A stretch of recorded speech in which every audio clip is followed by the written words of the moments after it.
Fala, personal, tudo bem? Aqui é o professor Marcelo Silva.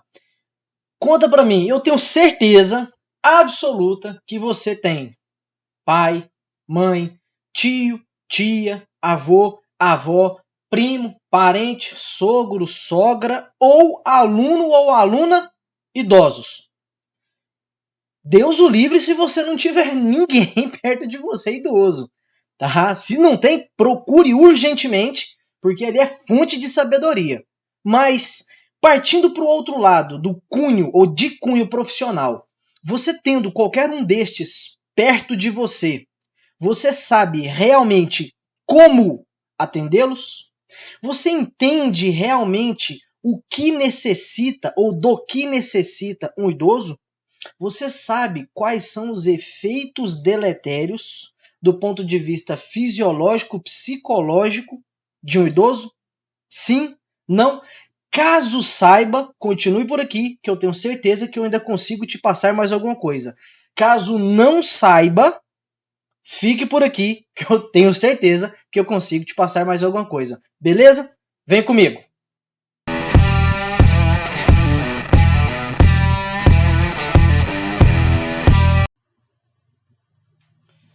Sendo assim, personal, por onde começar? Como iniciar? Como dar o pontapé inicial ao cronograma de treinamento de força para o idoso? Primeira coisa, você precisa entender sobre terceira idade. E é para isso que nós vamos começar nessa aula de nível 1. Primeira coisa, o que é envelhecimento? Bom, o termo envelhecimento ele é utilizado para se referir a um processo ou conjunto de processos que ocorre em organismos vivos ao passar do tempo. Então, tipo assim, independente de estarmos falando de modelos humanos ou modelos animais, o processo de envelhecimento ele é inerente ao tempo.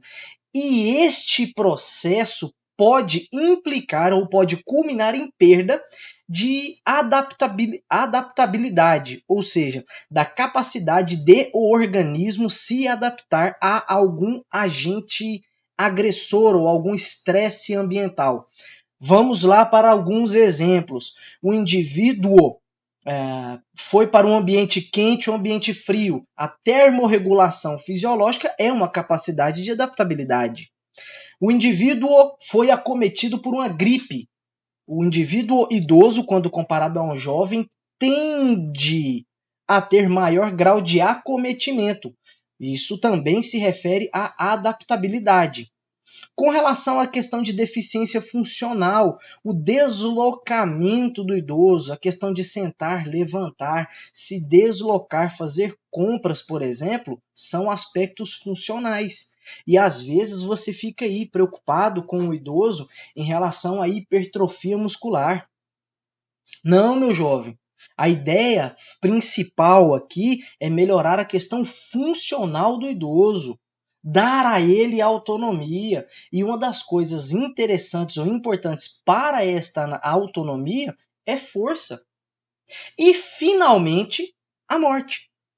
A única certeza que todo mundo tem é que vai morrer. A isso, ninguém está imune, tudo bem?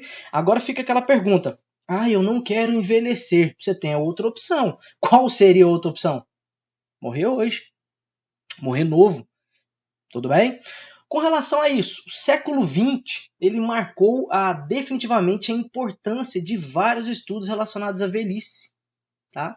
Então, por quê? Isso é um fruto natural da tendência. Porque houve crescimento populacional nesta faixa etária, está havendo crescimento populacional nesta faixa etária e, com isso, há também o aumento no interesse por estudar determinados processos. Então, dentro disso, ainda num contexto histórico, entre os anos de 50 e 59, houve, nesses 9 anos, mais estudos do que nos 115 anos que antecederam os anos 50. Entre 69 e 79, mais 10 anos, houve aumento de 270% do número de pesquisas relacionadas à terceira idade. A população têm envelhecido mais e passado mais tempo dentro da terceira idade. Aí você fala, como mais tempo? Bom, se a expectativa de vida era com 67 anos, a pessoa passava a média de 2 anos na terceira idade. Se a expectativa de vida subiu para 70, 75, 80, 85, é mais tempo como idoso. E você ainda não se preparando para atender esse público, hein? Tenso, pesado. Com relação à epidemiologia da terceira idade, nós temos aí idosos que estão aderindo, que estão se inserindo, inclusive, em meios tecnológicos. Essa charge aqui, ela ficou extremamente interessante, né? Mostra uma idosa, a nossa vozinha, que antigamente fazia um tricôzinho com linha e agulha, um crochê, não sei o nome corretamente.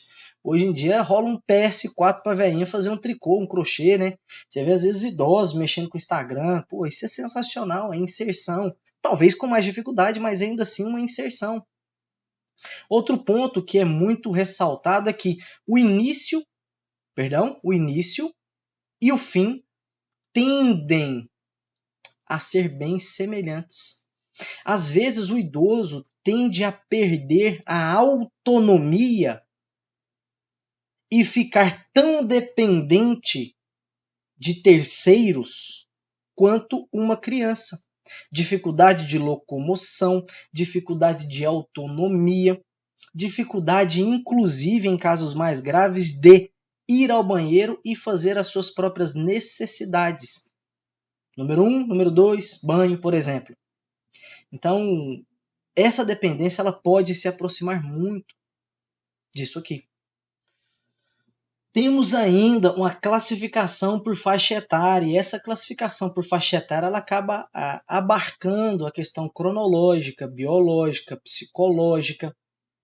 Vamos exemplificar, resumir de certa forma. Então vamos lá. Com relação a idades cronológicas e biológicas, o cronológico ele acaba se referindo a sou de 1930, logo tenho 91 anos. Sou de 1900 e logo tenho, e assim sucessivamente. Essa idade cronológica ela é a que é abordada dentro de trabalhos científicos, até mesmo pela dificuldade de definir de o indivíduo a sua idade biológica. Existem pessoas que envelhecem de formas diferentes. Vocês já devem ter visto memes na internet, né? Falar, ambos têm 74 anos, mesma idade cronológica. Contudo, você vê um idoso lá, todo parrudo, bombado, e outro idoso todo derretido, né? Assim, que o pessoal faz questão de pegar aquele idoso até frágil. Falar, é questão de escolha. Nem sempre é só questão de escolha. Só. Tá? Outro ponto, idade cronológica e psicológica, ela se refere também à capacidade de um indivíduo de percepção dele em relação ao meio e de aprendizagem, além de memórias, tá? Que se pronunciam e o potencial funcionamento futuro do indivíduo.